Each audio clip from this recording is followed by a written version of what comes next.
Yeah, I don't know what's going on. Theresa! What is going on here? I told you I would stop you. Get off this plane. We're leaving and you cannot stop us. Gwen, I'm sorry, but I'm afraid she can't. What? No! Hi, my little angel. Thank goodness I got here in time before that evil witch could kidnap you again. Kidnap? Julian, what the hell is going on here? Why is she on this plane? Julian, why did you stop our takeoff? Julian, you're the head of Crane Industries. Why is she stopping us from leaving? Theresa is not stopping you from leaving, Gwen. No, I'm afraid I did. Okay, who are you? That's one of Alistair's attorneys. Meet Mr. Daniels. Mr. Daniels, I'm sure you're aware that Julian's the acting head of the company while Alistair's in the hospital. Mr. Daniels is here because Alistair left a DVD with instructions for us all to see it in case something happened to him. Yes, Mr. Flood, the attorney you spoke to earlier, was not aware of this DVD. Yep, that's right. And since it concerns all of us, we all have to watch it here together. Julian, did you know anything about this DVD? All I know is that Theresa contacted Alice's legal department, and when Mr. Daniels heard about it, he was aware of the problems with you and Theresa, and he produced this DVD. Okay, Theresa, what's on it?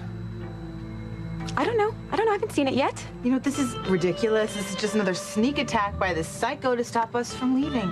Julian, please just get off the plane so we can go. I'm sorry, Mrs. Winthrop. No one can leave this plane until you've all seen Alistair's DVD.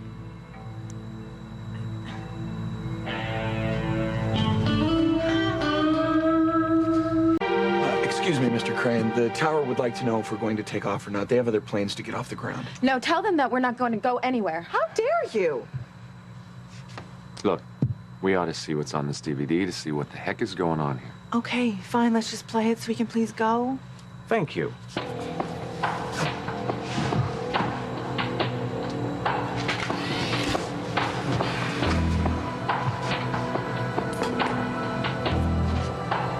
All right, listen up, all you freeloaders. If you're watching this, I'm either dead or incapacitated. And we're all thankful for that. Oh, I would be more thankful if he were dead. He's wearing what he wore on New Year's Eve. Must have recorded this that night. You are correct. This DVD is dated December 31st, 2005. Let's watch, I decided to make this video tonight because the advertisement in the newspaper warned me that there was going to be someone murdered at my mansion on New Year's Eve. And I suddenly realized that person could be me. Right, and it was. So here we are, standing here with Julian in charge of Crane, who has given us permission to leave on this plane. Julian, please, just everyone, just go. Honey, Alistair must have had a reason why he wanted us to see this, so let's just hear it out.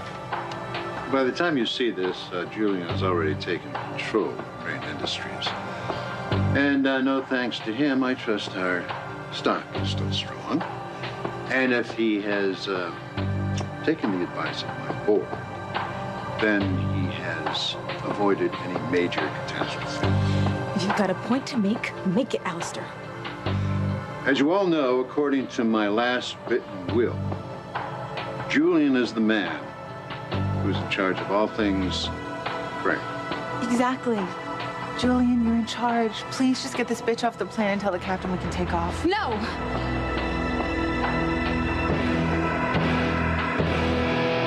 Honey, did you hear that? We can still go to India. Julian is in charge, and he said we can go. I'm afraid there's more on the video. But he... All right. Let's just hear the whole thing. He just said that Julian was in charge. There's more to be heard, Mrs. Winthrop.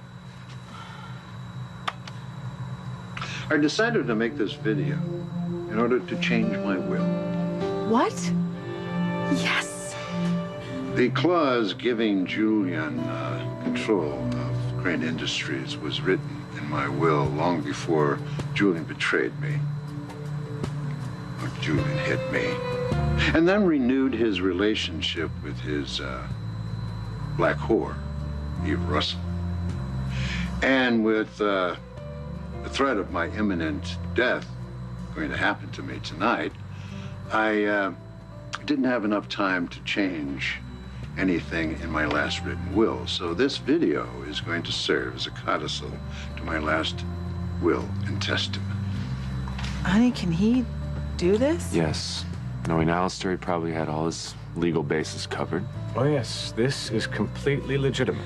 He is going to change his will. Oh, God.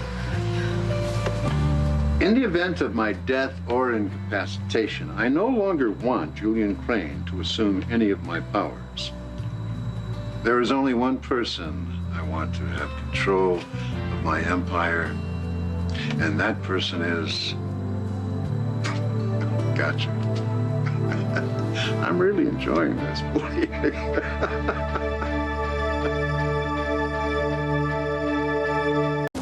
Well, who is it?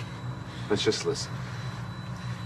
And as you know, the one person who I want to have control of my empire is my adopted son, little Ethan Crane. Little Ethan. He's just a child. He couldn't possibly be expected to run Crane Industries. I don't think Alistair expects little Ethan to run the company. At least not yet.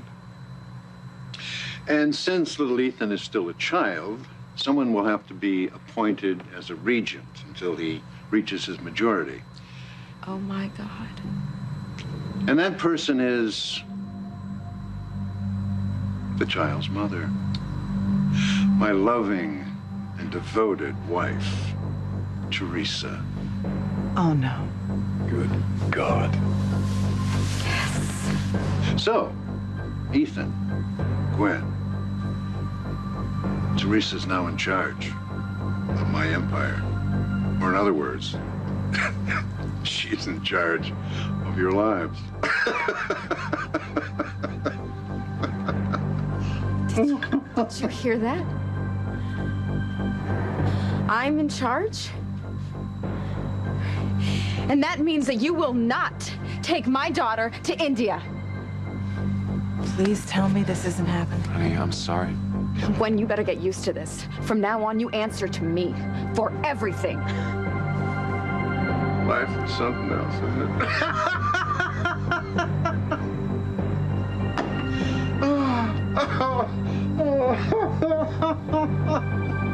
Little Ethan, Theresa. Now, my only regret is I'm not there to see your reactions. But then again, I have a very fertile imagination, so I can picture the scene. You're all going to regret and rue the day that you ever crossed swords with Alistair Crane, or disrespected me, or disobeyed my orders. So long live Theresa Lopez Fitzgerald Crane. Her word will be law.